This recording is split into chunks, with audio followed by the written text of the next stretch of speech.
I'm genuinely afraid of the dark, not in a cute, adorable way, but in a money-consuming, annoying way.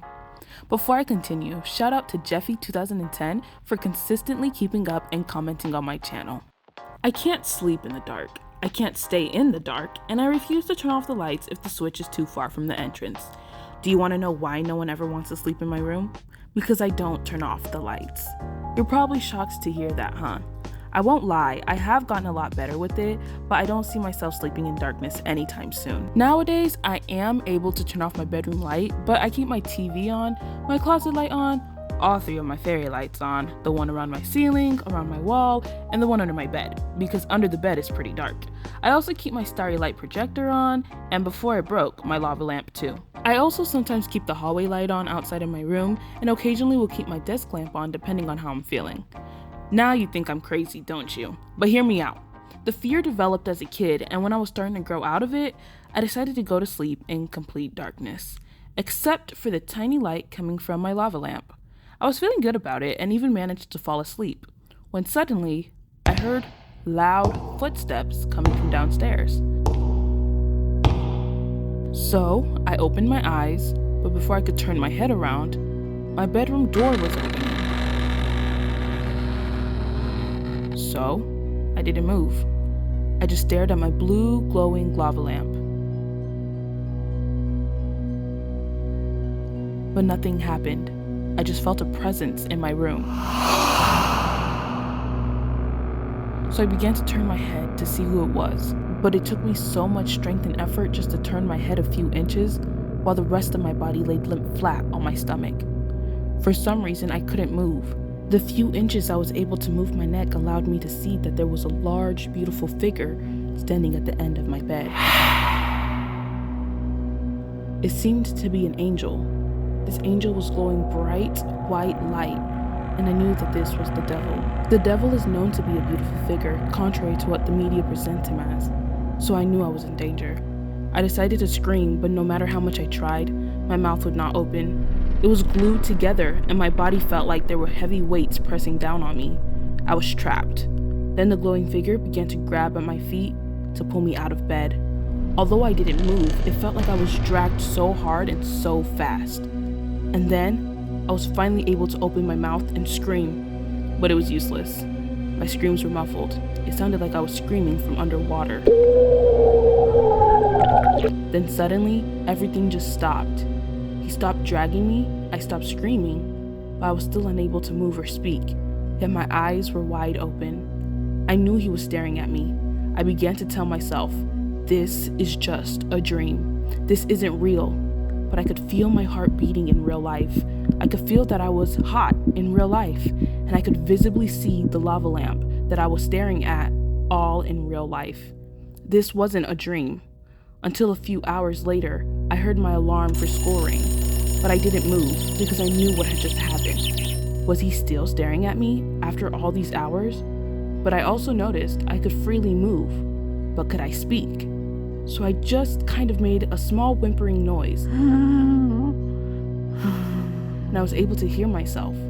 So I slowly began to turn myself to look towards the end of my bed. And nothing was there.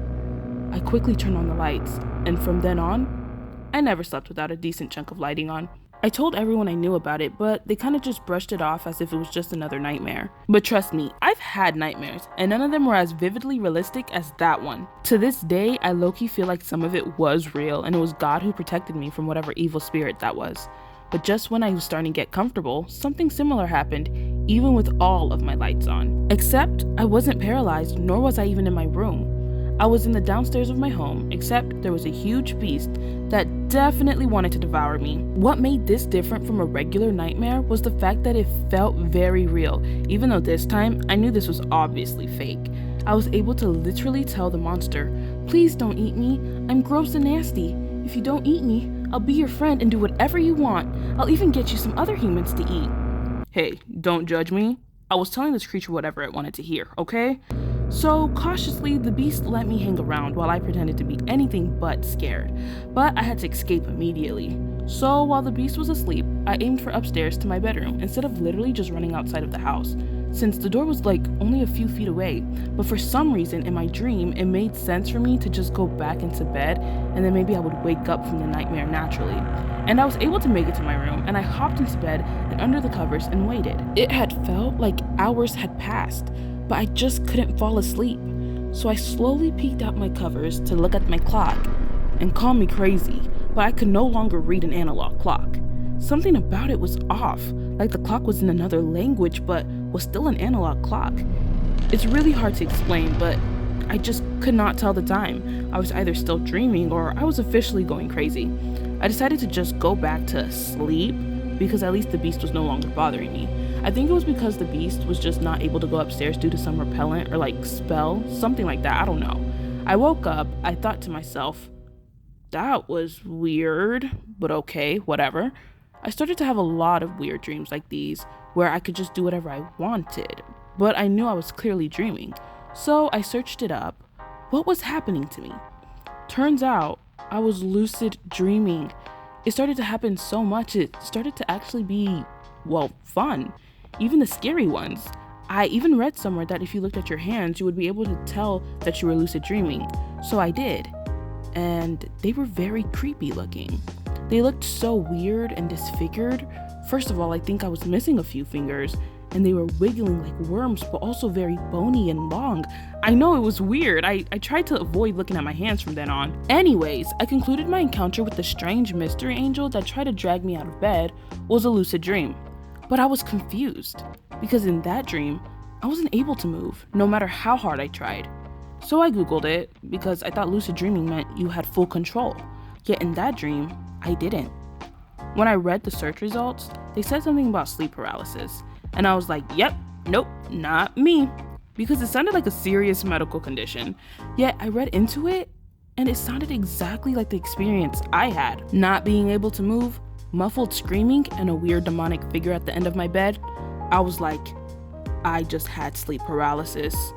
Wow. Please don't ever happen again. And then I remembered how in the past, I would wake up in the morning, but not ever be able to move, and my teeth would be shut closed. Yet I would hear the outside world and not ever be able to call out for help. It would happen a lot, but then I would accept my fate, fall back asleep, and wake up feeling like, did I just make that experience up? But knowing that, wait, that actually really did happen, didn't it? Apparently it happens when your mind wakes up before your body does, so I guess my body decided to sleep in most of the time. So the lava lamp experience was just my first time I had sleep paralysis at night and saw a figure. It was terrifying, to say the least. Years had passed and I thought I was completely over it, but then I recently just had another sleep paralysis moment. This time it felt that it was just another normal dream about Club Penguin. Sorry, I'm weird, my dreams are random.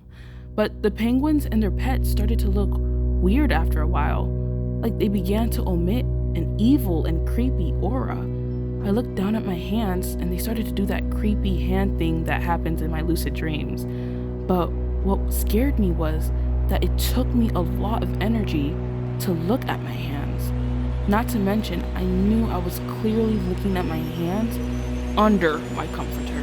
This lucid dream quickly transitioned into sleep paralysis. I tried so hard to wake my body up because I was scared a figure would appear, but I was too late. I was no longer dreaming about Club Penguin, and I wish I was, and I was fully put back into reality. My eyes were open, and all I could see was the darkness underneath my sheets. But my comforter, it was sliding off of me. Something was moving it. I knew something was there. I couldn't move, but in my peripheral, I saw a long, fully pitch black, thin body. It was Slender Man. I couldn't breathe. I said my prayers and awaited for whatever would happen, but he just stood next to me, at the side of my bed, just closely watching me as if it was waiting for me to move, so then he could get me. I see you. So, I accepted the paralysis and I waited it out. But the next thing I remember was the sun coming out and my family waking up for church that morning. It was gone, and I didn't even notice when it left or when I fell asleep. Did I fall asleep? I told my sisters, and this time, they believed me. Maybe due to the fact that I would tell them all about my exciting lucid dreams. So they kind of just thought I was a weird dreamer, and they accepted that and prayed for me. I don't lucid dream as often anymore, and I try everything in my power not to have sleep paralysis, but it's hard because I do have an irregular sleeping pattern, but praying to God helps me out most of the time to slow my anxiety. Well, that was my sleep paralysis and lucid dreaming experience. I don't wish sleep paralysis on anyone, but lucid dreaming can be kind of fun sometimes. If you enjoyed this video, feel free to subscribe to this small little baby channel and comment on your own experiences and videos you would like to see from me next, and maybe I'll shout you out. Also, follow me on my new Instagram, well, it's not that new anymore, at Living Daylights Official, where I'll be attempting to post more often. Thank you for watching.